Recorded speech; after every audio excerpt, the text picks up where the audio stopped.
Редовното чистење на оџаците значи мир и спокојство на домакините. Стравото од евентуално несакано опожарување, каде главен причинител е неисчистен оџак, едноставно го нема. Во старите куќи кај што има народно речено каратаван, трска, меѓу сами оџак има спојки и тие спојки се на самите греди ставени, али влегуваат и у оџаку.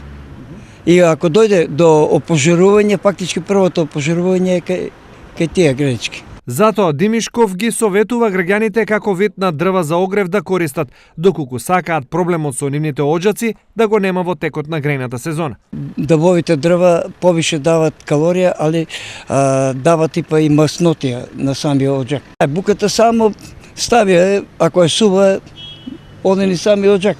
А додека ако е влажно дрвото, било кое дрво да е, тоа ствара. Не би препорачал на корисниците, односно на домакинствата, да користат борови дрва, бидејќи знаеме дека смолата залепели се, тешко се чисти и доваѓа и до пожари.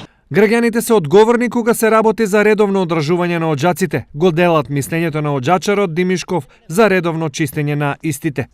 Па полезно е секоја година да се чисти, бидејќи кога се горат дрвата, нели, посебно јас мислам дека ако се дабови, дека фаќа смола и таа смола пожелно е, можно е да се запали текот на зимата, ако е поладна зимата, посилен оѓен и тоа ќе се запали и ќе предизвика поголеми штети. Треба годинашно барам еднаш да го очистат. Зошто? За да не фаќа саги, што ја знам, жгура и такви работи, за да не дојде до запалување.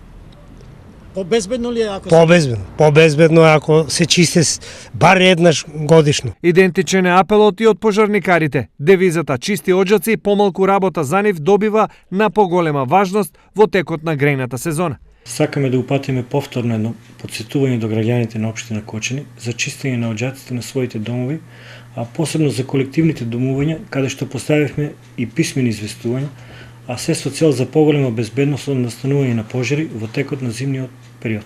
Во текот на еден ден можат да се исчистат најмногу 5 до 6 оџаци. Побарувачката е голема, тврди оџачарот Димишков, но за жал овој занает е во изумирање. Младите се незаинтересирани, бидејќи чистењето оџаци за нив е непрофитабилна професија.